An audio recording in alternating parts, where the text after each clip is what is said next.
If you believe curses are only stories, then you have never heard of the mummy that came from tomb KV55. Deep in the Valley of the Kings in Egypt, where sand buries thousands of years of history, there lies a chamber that should never have been opened. Inside rested a coffin unlike any other, holding a body so shrouded in mystery and fear that even today, more than a century after its discovery, no one can say for certain whose remains it holds. Some believe it to be the heretic Pharaoh Akhenaten, others whisper of his mysterious son Smenkhare, and a few point to a royal woman of the Amarna period. But among the local Egyptians who still speak of it in hushed tones, the answer is simple. The tomb is cursed, and the mummy within should never have been disturbed. The Valley of the Kings, located near Luxor, was meant to be a sacred resting ground for Egypt's most powerful rulers. For nearly 500 years, pharaohs of the New Kingdom carved their tombs into the rocky hills, filling them with treasures, spells, and the promise of eternal life. Archaeologists have uncovered more than 60 burial sites here, each revealing extraordinary artifacts, glittering jewelry, and funerary texts meant to protect the dead in the afterlife. Yet despite the majesty of these discoveries, few tombs have provoked as much fear and speculation as KV55.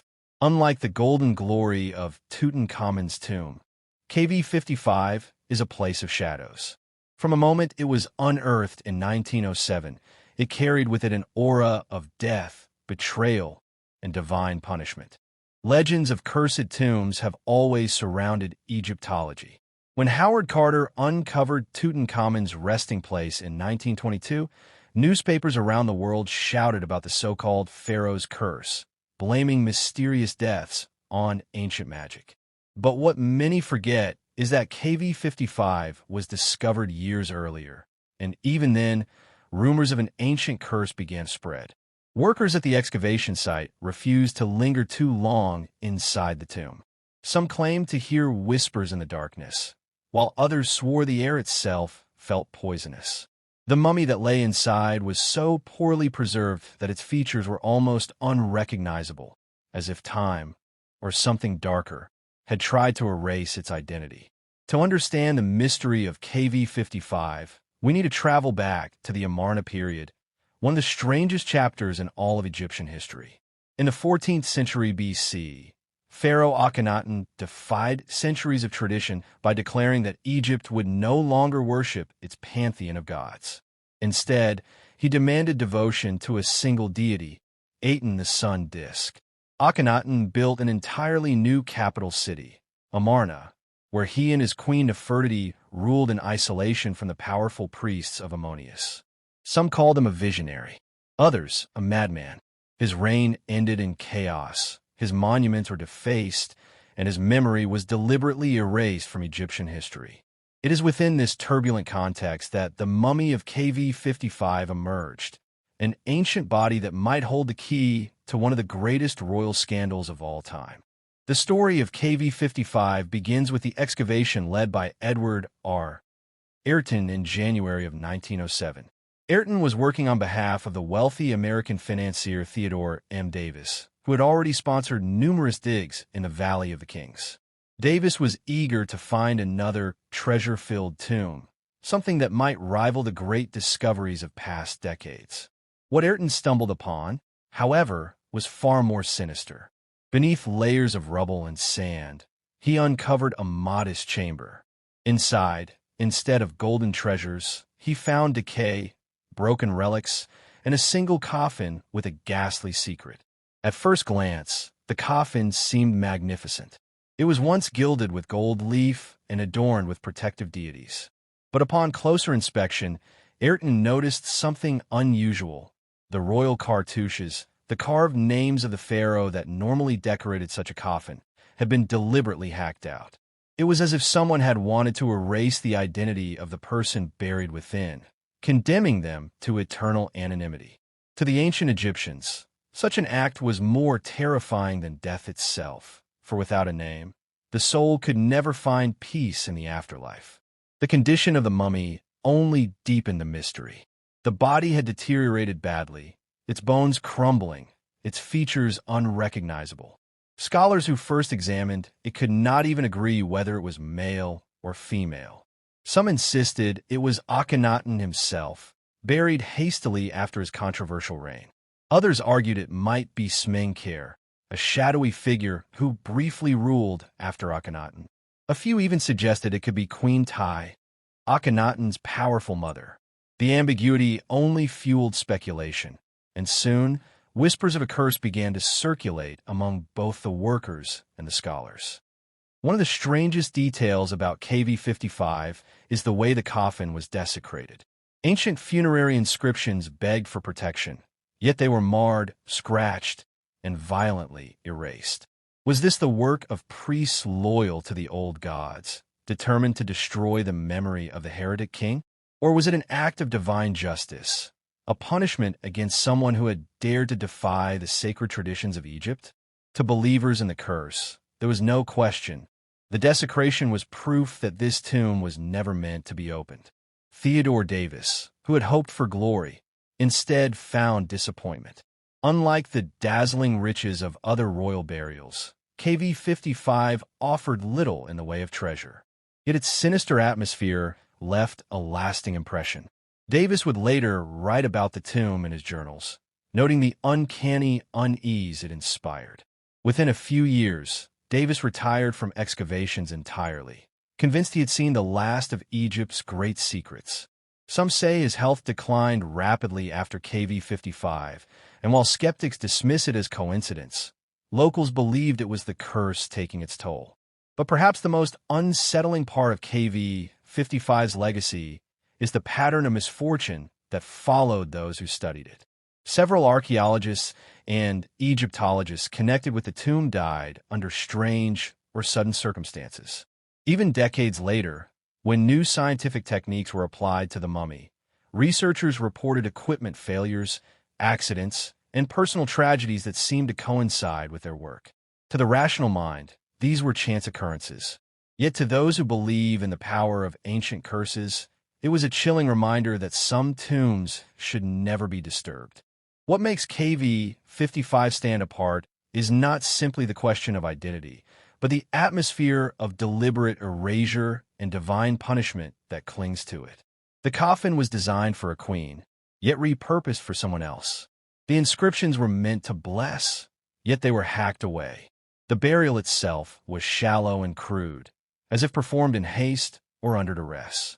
Every detail seems to whisper of betrayal, of a figure whose memory was meant to be destroyed. In that sense, the curse of KV55 may not just be a supernatural legend. It may be the ancient Egyptians themselves, reaching across time to ensure that this particular mummy was never honored, never remembered, and never at peace. As the story of KV55 unfolds, we must ask ourselves, was this truly a tomb of a cursed pharaoh, punished by gods and men alike? Or have modern storytellers amplified natural tragedies into something darker? The answer lies buried not just in the sands of the Valley of the Kings, but in the unsettling silence that still surrounds this tomb. One thing is certain: the mystery of KV55 is far from solved, and as we go deeper into its history, the shadows only grow longer. In January of 1907, the Valley of the Kings revealed yet another of its secrets when Edward R. Ayrton, working under the patronage of the wealthy American Theodore Davis, stumbled upon a shaft that would forever change the history of Egyptology and send chills down the spine of anyone who dared to study it. At first, the find seemed unremarkable, just another small cut into the limestone bedrock that littered the valley. But as the workmen cleared debris, they realized they had broken into a chamber that had lain sealed for over 3,000 years. What they found inside would later be labeled Tomb KV55, but unlike the glorious discoveries of Seti I or Ramses II, this tomb felt wrong from the very beginning. The air inside was heavy, stagnant, and foul, as though untouched for millennia, yet carrying with it an almost tangible hostility. The chamber itself was small, lacking the grandeur typical of a royal resting place, and its contents were in disarray, gilded wood fragments scattered across the floor, amulets broken and discarded, ritual objects desecrated, and in the center, a coffin that looked both magnificent and terrifying. Once gilded with gold leaf and designed with protective deities, the coffin had been savagely mutilated. Its royal cartouches, the sacred names of the deceased, were deliberately hacked away with such violence that even the protective faces of the gods had been obliterated. To any Egyptologist, this was no accident. It was an act of damnation, an attempt to erase not only the memory, but the very soul of the individual inside. When the coffin was finally opened, what emerged was a mummy in a dreadful state of decay. Its wrappings were mostly gone, its bones brittle and crumbling, its face unrecognizable, almost as though nature itself, or perhaps something darker, had conspired to destroy it. Early examinations could not even determine whether the body was male or female, and theories flew wildly. Some claimed it was Akhenaten, the heretic pharaoh who dared to overthrow Egypt's gods. Others whispered it was Smenkhare, a mysterious ruler erased from history. A few suggested it could even be Queen Tai, Akhenaten's powerful mother, or another member of the Amarna dynasty. The confusion was compounded by the artifacts around the body, which seemed to belong to different individuals. A canopic chest with beautifully carved protective goddesses sat in the chamber, but its inscriptions had also been defaced, and it appeared to have been made for a woman, possibly Tai. The coffin itself, although reused for a male burial, was originally intended for a female. This bizarre mixing of funerary equipment suggested that KV55 was not a tomb planned with honor, but a hurried reburial, a place where unwanted remains were dumped with little care. To the ancient Egyptians, erasing a name and disturbing a burial was worse than death. It condemned the spirit to eternal restlessness.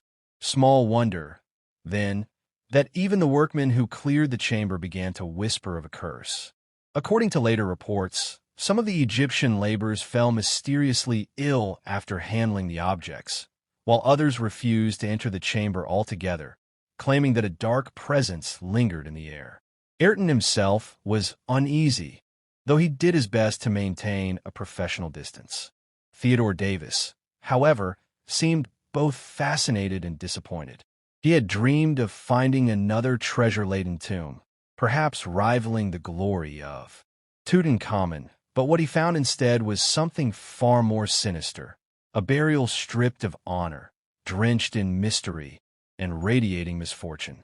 Within a few years, Davis would abandon excavations entirely, writing in his published reports that he believed the Valley of the Kings was exhausted and nothing more of significance remained to be found. A statement proven tragically wrong in 1922 when Howard Carter uncovered the tomb of Tutankhamun. Many have pointed out that Davis's rapid decline in health and early retirement seemed almost poetic punishment for disturbing KV55, as though the tomb had claimed yet another victim. Meanwhile, scholars debated the identity of the mummy with growing intensity. Those who argued for Akhenaten pointed to the Amarna-style artifacts in the chamber and the desecration of the coffin, which fit with his vilification after death.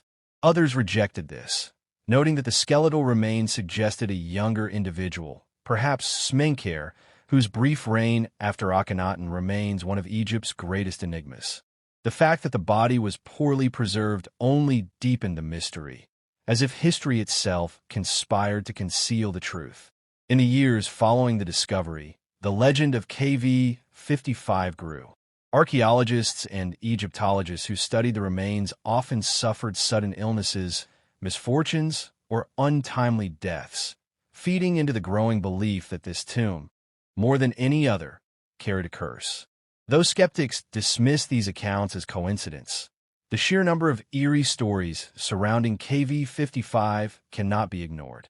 Some researchers claimed that their equipment malfunctioned without explanation while examining the artifacts, while others swore they felt a suffocating presence in the room, as though unseen eyes were watching them.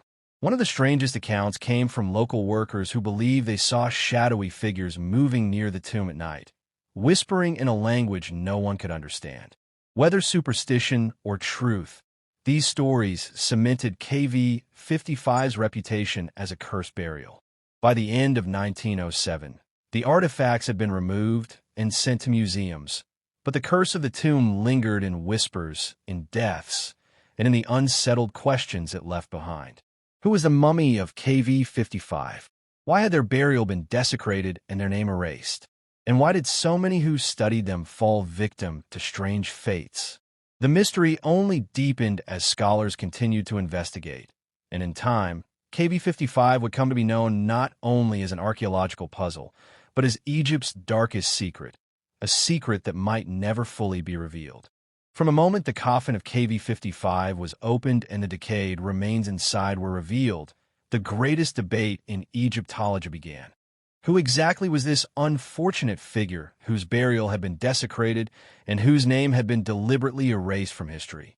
Over the years, scholars have put forward multiple theories, each supported by fragments of evidence, but none entirely conclusive, and with every theory the curse seemed to grow stronger, feeding off the uncertainty that surrounded the tomb. The most popular identification is that the mummy belongs to Akhenaten, the heretic pharaoh who defied Egypt's gods and built his short-lived capital at Amarna. Supporters of this theory argue that the desecration of the coffin and the erasure of the name align perfectly with the treatment Akhenaten received after death. His religious revolution had dismantled centuries of tradition, shutting down the temples of Ammonius and placing Aten, the sun disk, above all other deities.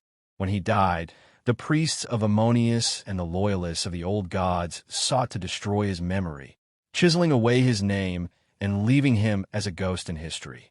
The Amarna-style artifacts in KV55, including the canopic jars and the coffin design, also seem to point directly to this period, making Akhenaten the most logical candidate.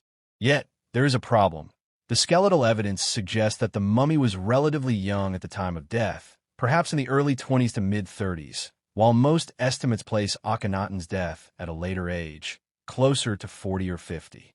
This discrepancy has led others to insist that the body cannot belong to Akhenaten, and that it must instead be Smenkhare, a mysterious figure who ruled briefly after Akhenaten's death and before Tutankhamun.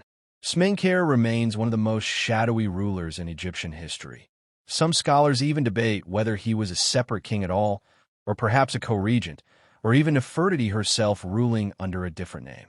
If KV55 does indeed belong to Smenkhare, then the curse begins to take on a different character, for this was a figure deliberately erased from history, their reign covered up so thoroughly that only fragments remain. Others argue the mummy might be Queen Tai, Akhenaten's mother and the powerful matriarch of the 18th dynasty. The canopic jars in the tomb were clearly designed for a woman, and their style suggests they were once intended for a burial. The coffin, too, may originally have been made for Tai, before being repurposed for someone else. This strange mismatch of funerary goods suggests KV55 was not a planned royal burial, but rather a hasty reburial, a desperate attempt to hide away a disgraced figure of the Amarna family. Still others have gone further, suggesting it could be a relative of Tutankhamun, perhaps his uncle or half-brother, someone close to the turbulent power struggles of the time. Each theory only deepens the mystery, and each failed attempt at consensus seems to feed the aura of doom surrounding the tomb. As debate raged in academic circles, stories of the curse grew louder. Local Egyptian workers swore that those who touched the coffin or the artifacts suffered strange illnesses or sudden deaths. Early Egyptologists connected with the tomb often experienced misfortunes soon after, and though modern historians dismiss these as coincidences, the sheer number of cases has given even skeptics pause. Theodore Davis, himself, once a vigorous patron of excavations, abandoned the valley not long after KV55 was discovered, publishing a report in which he declared that the valley contained no further secrets worth uncovering. His decline in health and his complete loss of passion for exploration were seen by many as the mummy's revenge for disturbing its slumber. Then there was Edward Ayrton, the archaeologist who physically opened the tomb. He would eventually leave Egyptology entirely, retreating into obscurity and suffering from poor health until his death at a relatively young age. Later researchers who studied the remains also seemed to fall prey to misfortune. In the mid-20th century, one Egyptologist who examined the bones of the KV55 mummy was involved in a car crash only weeks later. Another developed a sudden and mysterious illness that left him bedridden for months. These stories, reported and retold in both scholarly circles and popular media, reinforced the idea that KV55 was not merely a tomb, but a trap, a place meant to ensnare the living as well as the dead. Even beyond personal tragedies, the tomb itself seemed to resist study. In the 1960s, and again in the early 2000s, when modern scientists attempted CT scans and DNA analysis of the KV55 mummy, equipment reportedly malfunctioned without clear explanation. In one particularly eerie case, a team working late into the night in the Cairo Museum claimed the lights flickered and went out completely as soon as they began to handle the KV55 remains, plunging the lab into darkness until the work was abandoned. Though rational minds blamed faulty wiring and coincidence, the timing was unnerving and many of the technicians refused to work with the mummy again. Local superstition only added fuel to the fire. Egyptian workers called the KV55 body the Restless One, believing that because its name had been erased, its spirit wandered, desperate for recognition. Some even claimed that dreams haunted them after contact with the tomb, dreams in which a tall figure with hollow eyes stared silently at them, its mouth moving in words they could not understand. Perhaps the most chilling aspect of the KV55 curse is the way it connects to the Amarna period's history of damnatio memoriae, the deliberate erasure of memory. The ancient Egyptians themselves cursed this individual by removing their name, by defacing their coffin, by ensuring that no proper ritual could guide their soul to the afterlife. It is as though the curse is not merely a supernatural force, but the echo of ancient vengeance itself, reverberating across 3,000 years. When archaeologists opened KV55, they did not just uncover a mummy. They reopened a wound in history that was never meant to heal.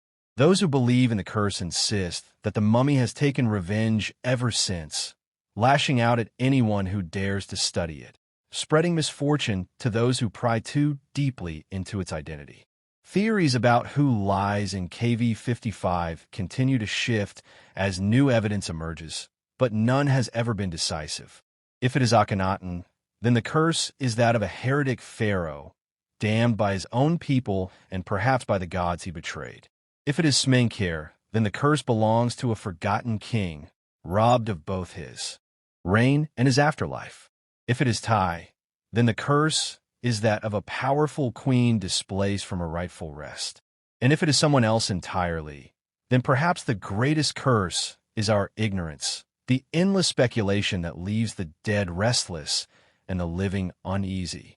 What cannot be denied is that KV55 remains one of the most unsettling discoveries in Egyptology, not for its treasures, for it had none, but for its atmosphere of erasure, disgrace, and dread. It is a tomb without a name, a body without peace, and a mystery without resolution. In the years since its discovery, dozens of books and articles have been written, hundreds of tests performed, and countless debates held, yet the mummy of KV55 continues to elude final identification. Perhaps that is the truest form of its curse, that it will never allow the living to know the truth, forever keeping its secret locked in the silence of the Valley of Kings.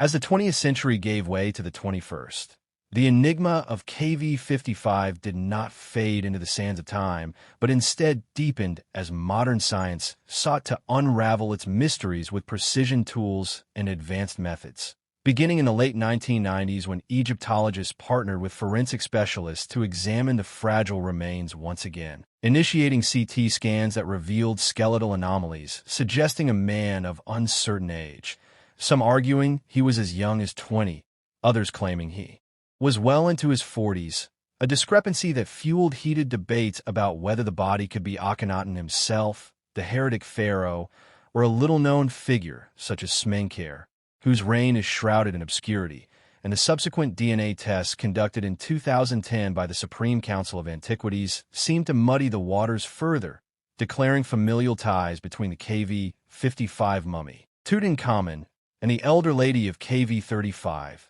believed to be Queen Tai, thereby confirming bloodlines but not solving the identity outright.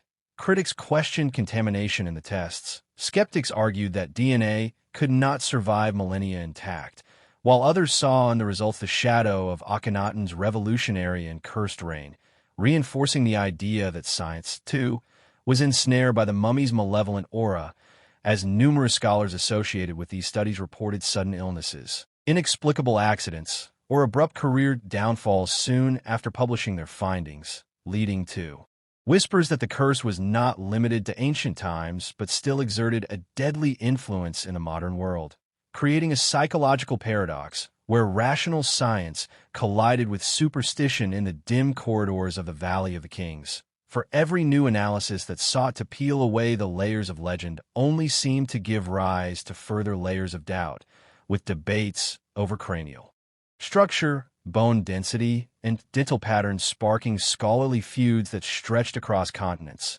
And yet beneath the microscope of modernity, the ancient curse retained its hold, as stories spread among local workers of shadowy figures glimpsed at the entrance of KV55 during night shifts, of whispers echoing from within the chamber when it was supposedly empty, and of equipment malfunctioning without explanation whenever researchers tried to record data too close to the sarcophagus, reinforcing the idea that the mummy did not want to give up its secrets.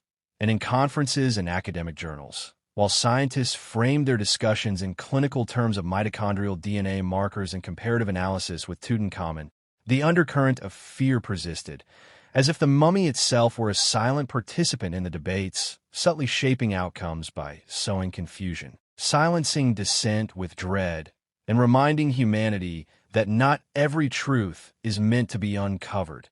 A notion that blurred the line between objective science and myth, making KV55 not merely an archaeological case study, but a living paradox, a cursed relic that defied classification, its story echoing not only in laboratories and dig sites, but also in the subconscious fears of anyone who dared to come too close, ensuring that the legend of Egypt's darkest secret would continue to thrive even in an age of reason, where technology should have been enough to banish superstition, yet instead amplified it, binding the mummy of KV55 tighter than ever to its chilling reputation as the cursed tomb that no analysis could fully explain. In the final reckoning, as scholars, adventurers, and storytellers all converge on the riddle of KV55, the cursed mummy emerges less as a singular figure and more as a living embodiment of Egypt's darkest secret. For even after more than a century of excavation, forensic scrutiny, and relentless theorizing, no definitive identity has ever been pinned upon the withered remains that rest within that anomalous tomb, and this uncertainty has birthed a kaleidoscope of chilling theories that refuse to die. Some insist with unwavering conviction that the body is Akhenaten himself, the heretic pharaoh who defied the gods of Egypt and sought to impose the worship of Aten alone, believing that his radical faith drew the wrath of the priesthood, who cursed him in both life and death, while others propose that the figure might be Smenkhare, a shadowy co-regent whose existence has been debated for generations, or perhaps Queen Tai, interred in disguise, though the skeletal evidence complicates this. And still others argue that KV55 was intentionally constructed not as a tomb of honor, but as a dumping ground, a place to hide away a dangerous legacy that could not be fully erased. And in this ambiguity, the legend of a curse grows stronger, as whispers circulate about how each attempt to disturb the mummy seems to summon misfortune. From sudden accidents in the valley to inexplicable deaths of researchers thousands of miles away, drawing comparisons to the famed curse of Tutankhamun. But with a darker edge, for KV55 appears not merely to punish those who trespass, but to actively resist the uncovering of truth, as though the very sands of Egypt conspire to veil this mystery in eternal shadow. And as modern culture seizes upon the tale, turning it into documentaries, novels, and paranormal lore, the curse transcends archaeology and enters the realm of collective fear, where believers see in the mummy's story a cautionary warning about the limits of human knowledge, and skeptics, though dismissing the supernatural, cannot fully explain the unbroken chain of coincidences, malfunctions, and tragedies linked to the site, creating a psychological haunt that binds even rational minds to the allure of the legend. Thus, in the closing arc of this saga, KV55 stands as both a relic and a riddle, a place where science and superstition remain locked in an endless duel, where CT scans and DNA markers provide data but no resolution, where local workers still murmur prayers before approaching the site, and where international scholars confess in hushed tones that they feel watched whenever they set foot near the chamber, as if the dead itself were aware of their intrusion. And so the tale ends not with clarity, but with a haunting open question, a void into which both truth and myth are drawn. For in the Valley of the Kings there are many tombs, but none so persistently unsettling as KV55, a chamber that will forever be remembered not for what it reveals, but for what it conceals, a tomb whose walls hold silence thicker than stone, and a mummy whose identity, curse, and story will echo until the desert itself swallows all memory, leaving only the lingering dread that some secrets were never meant to be uncovered.